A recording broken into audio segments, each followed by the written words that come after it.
ಕಲೆಯ ಬಗ್ಗೆ ಪ್ರೀತಿ ಹೊಂದಿರುವ ಶ್ರೀಮಂತ ಹುಡುಗಿ ಮಿಲಾ ಶಾಲೆಯ ಪ್ರತಿಭಾ ಪ್ರದರ್ಶನದಲ್ಲಿ ಭಾಗವಹಿಸುವ ಬಗ್ಗೆ ಆತಂಕಗೊಂಡಿದ್ದಳು. ಅವಳು ಏನು ಮಾಡಬೇಕೆಂಬುದನ್ನು ಅನುಮಾನಿಸಿದಳು. ಅವಳ ಅಜ್ಜಿ ಅವಳ ಚಿಂತೆಯನ್ನು ಗಮನಿಸಿ ದಿ ಕಾನ್ಫಿಡೆನ್ಸ್ ಕೋಡ್ ಎಂಬ ಸಣ್ಣ ಪುಸ್ತಕವನ್ನು ಕೊಟ್ಟಳು. ಅದು ಧೈರ್ಯದ ರಹಸ್ಯವನ್ನು ಒಳಗೊಂಡಿದೆ ಎಂದು ಅವಳು ಹೇಳಿದಳು. ಪುಸ್ತಕದ ಸಲಹೆಯು ಮಿಲಾಳನ್ನು ತನ್ನ ಮೊದಲ ಹೆಜ್ಜೆ ಇಡಲು ಪ್ರೇರೇಪಿಸಿತು. ಅವಳು ತನ್ನ ಪ್ರದರ್ಶನದ ವಿಚಾರಗಳನ್ನು ಚಿತ್ರಿಸಲು ಮತ್ತು ಅವುಗಳನ್ನು ಪ್ರಯತ್ನಿಸಲು ನಿರ್ಧರಿಸಿದಳು. ಮಿಲಾ ದಣಿವರಿಯಿಲ್ಲದೆ ಅಭ್ಯಾಸ ಮಾಡಿದಳು. ಅವಳು ತಪ್ಪುಗಳನ್ನು ಮಾಡಿದಾಗಲೂ ಪ್ರತಿ ಹೆಜ್ಜೆಯೂ ಪ್ರಗತಿ ಎಂದು ಅವಳು ತನ್ನನ್ನು ತಾನೇ ನೆನಪಿಸಿಕೊಳ್ಳುತ್ತಿದ್ದಳು. ಪ್ರತಿಭಾ ಪ್ರದರ್ಶನದ ದಿನ ಬಂದಿತು.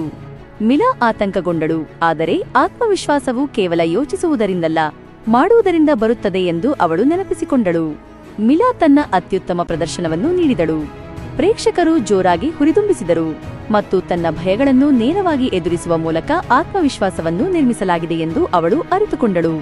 ನಂತರ ಮಿಲಾ ತನ್ನ ಸ್ನೇಹಿತರೊಂದಿಗೆ ಪುಸ್ತಕವನ್ನು ಹಂಚಿಕೊಂಡಳು. ಅವಳು ಮಾಡಿದಂತೆಯೇ ಅವರು ತಮ್ಮ ಗುರಿಗಳತ್ತ ಸಣ್ಣ ಹೆಜ್ಜೆಗಳನ್ನು ಇಡಲು ಪ್ರೋತ್ಸಾಹಿಸಿದಳು. ನೀವು ಇಡುವ ಪ್ರತಿಯೊಂದು ಹೆಜ್ಜೆಯೊಂದಿಗೆ ಆತ್ಮವಿಶ್ವಾಸ ಬೆಳೆಯುತ್ತದೆ. ನಿಮ್ಮ ಭಯಗಳನ್ನು ಎದುರಿಸಿ, ಸವಾಲುಗಳನ್ನು ಸ್ವೀಕರಿಸಿ ಮತ್ತು ನಿಮ್ಮ ಬೆಳಕನ್ನು ಬೆಳಗಿಸಿ.